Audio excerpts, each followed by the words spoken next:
आज सुबह मैं अपनी बैंकिंग ऐप पर बैलेंस चेक कर रही थी। हाँ बिल्कुल।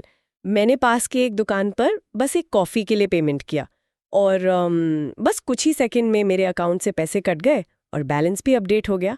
हम रोज ऐसा करते हैं, लेकिन आज अचानक मेरे दिमाग में एक बात आई कि ये सब बैकग्राउंड में काम कैसे करता है। एग्जैक्टली मतलब इस देश में करोड़ों लोग हर सेकंड हजारों लाखों ट्रांजैक्शन कर रहे हैं।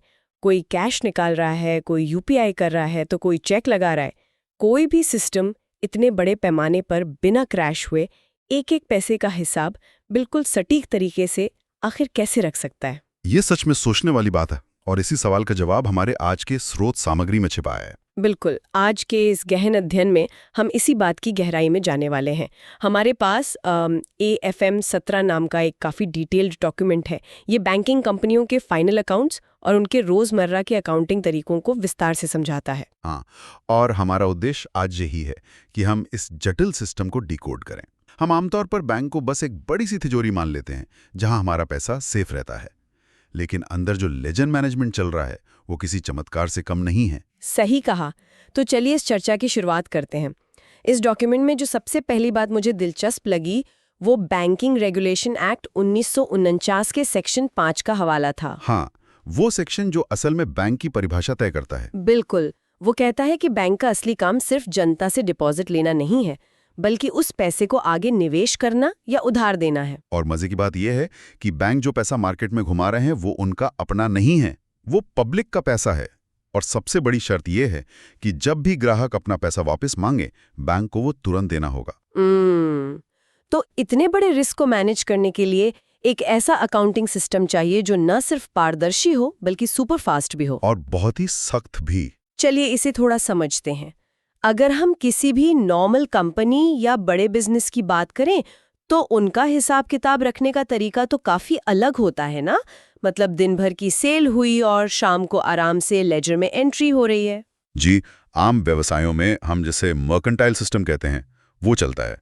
कोई भी लेन देन पहले जर्नल में दर्ज होता है और फिर बाद में उसे ग्राहकों के मुख्य खाते यानी लेजर में पोस्ट किया जाता है। लेकिन बैंक ऐसा नहीं कर सकते। अगर मैं ATM से पैसे निकालूं और बैंक सोचे कि वो शाम को फुर्सत में मेरा बैलेंस अपडेट करेगा तो सुबह 10 बजे तक पूरी अर्थव्यवस्था ही फ्रीज हो जाएगी। इसीलिए लेजर को तुरंत अपडेट रखना जरूरी है। और यहीं पर काम आता है स्लिप सिस्टम। स्लिप सिस्टम मतलब वही पेन स्लिप जो हम कैश जमा करते वक्त भरते हैं? हाँ, बिल्कुल वही। हमारे डॉक्यूमेंट में इसे बहुत अच्छे से समझाया गया है। जब कोई पेन स्लिप भरता है या चेक देता है तो बैंक किसी रफ कॉपी या जर्नल में एंट्री करने का इंतजार नहीं करता। तो वो सीधे उसी पर्ची से एंट्री कर देते हैं। एग्जैक्टली, वो उसी पर्ची को प्राइमरी वाउचर मान लेते हैं और उसी के आधार पर सीधे ग्राहकों के खातों में तुरंत एंट्री कर दी जाती है। इससे बहुत समय बचता है और ग्राहक का बैलेंस एकदम अप टू डेट रहता है। अच्छा, तो जो पर्ची मैंने पेन से भरी वही उनके अकाउंटिंग की नींव बन गई? बिल्कुल, और उसके बाद दिन के अंत में उन सारी स्लिप्स को इकट्ठा करके डे बुक लिखी जाती है। वाह, लेकिन ऐसे तो लाखों लेन देन होते हैं दिन भर में। करंट अकाउंट का अलग, FD का अलग, लोन का अलग। हाँ, इसीलिए इन सभी छोटे सब्सिडियरी लेजर का जो टोटल होता है वो एक मेन किताब में जाता है जिसे जनरल लेजर कहते हैं। इसमें सारे कंट्रोल अकाउंट्स होते हैं। जनरल लेजर, समझ गई। अब इसे थोड़ा और कॉम्प्लेक्स करते हैं। ये तो एक ब्रांच की बात हुई, लेकिन बैंक की हजारों ब्रांचें पूरे देश में हैं। हाँ, और वो आपस में रोजाना करोड़ों का लेन देन करती हैं। तो उसका हिसाब कैसे रखा जाता है? ये तो एक बहुत बड़ा अकाउंटिंग नाइटमेयर लगता है मुझे। इसे मैनेज करने के लिए नोडल अकाउंट या हेड ऑफिस अकाउंट का इस्तेमाल होता है। Nodal account? हाँ, सैद्धांतिक रूप से ब्रांच का अपना कोई पैसा नहीं होता। वो जो भी डिपॉजिट लेती है वो हेड ऑफिस को दे देती है और लोन के लिए पैसा भी वहीं से लेती है। ब्रांचें आपस में सीधे लेन देन नहीं करती, सब कुछ इसी नोडल अकाउंट के थ्रू होता है। अच्छा, तो सब कुछ सेंट्रलाइज्ड है। लेकिन स्रोत सामग्री में एक और टर्म था जिसने मेरा ध्यान खींचा, सस्पेंस अकाउंट। नाम से तो ये थोड़ा रहस्यमय लग रहा है। हाँ, यहाँ जो सबसे दिलचस्प बात है वो यही है।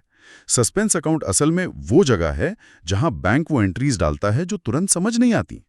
मतलब कोई गलती या मिसमैच? हाँ, बैंक रोजाना एक ट्रायल बैलेंस बनाते हैं। अगर कोई एंट्री क्लियर नहीं है या मान लीजिए किसी कर्मचारी को ट्रिप के लिए एडवांस पैसा दिया गया है लेकिन उसने बिल सबमिट नहीं किए, तो उसे अस्थायी तौर पर सस्पेंस लेजर में डाल दिया जाता है।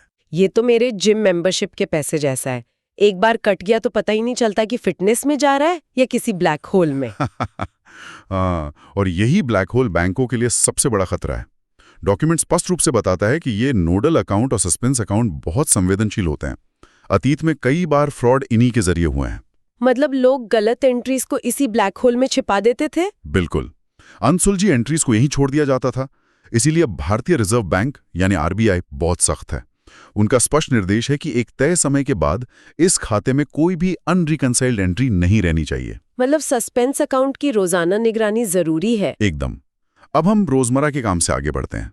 साल के अंत में बैंक को अपना रिपोर्ट कार्ड दुनिया को दिखाना होता है, जिसे हम बैलेंस शीट कहते हैं। हाँ, मैंने देखा कि बैंकिंग रेगुलेशन एक्ट का 3rd शेड्यूल ये तय करता है कि बैंक अपना प्रॉफिट और बैलेंस शीट कैसे दिखाएंगे। जी, नॉर्मल कंपनियों के मुकाबले इनका ढांचा बहुत अलग और फिक्स्ड होता है। बैलेंस शीट के लिए वो फॉर्म ए का इस्तेमाल करते हैं और प्रॉफिट एंड लॉस के लिए फॉर्म बी का। और कुल 16 शेड्यूल्स होते हैं ना? बिल्कुल सही।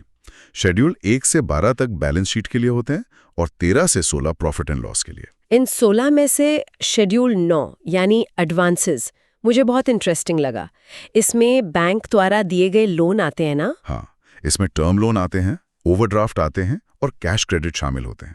कैश क्रेडिट एक तय सीमा तक का लोन है जो बिजनेस वालों को उनकी इन्वेंट्री या सिक्योरिटी के आधार पर मिलता है। लेकिन इन सब में सबसे रोचक तो शेड्यूल 12 है, कंटिंजेंट लाइबिलिटीज। ओहो, ये तो बहुत ही क्रिटिकल हिस्सा है। हाँ, क्योंकि इसमें वो देनदारियां हैं जो अभी पक्की नहीं है लेकिन भविष्य में हो सकती हैं, जैसे बैंक ने कोई गारंटी दी हो या लेटर ऑफ क्रेडिट इशू किया हो। सही कहा।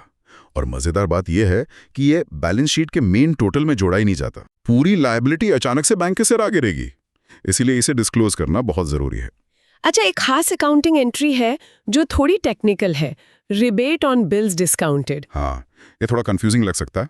अगर बैंक ने किसी बिल को डिस्काउंट करके अपना ब्याज एडवांस में काट लिया है तो वो रिबेट क्या है? इसे ऐसे समझिए, ये वो अनअर्जित छूट या अनअर्न्ड डिस्काउंट है जो बैंक को एडवांस में मिल तो जाता है, लेकिन वो अगले वित्तीय वर्ष से जुड़ा होता है।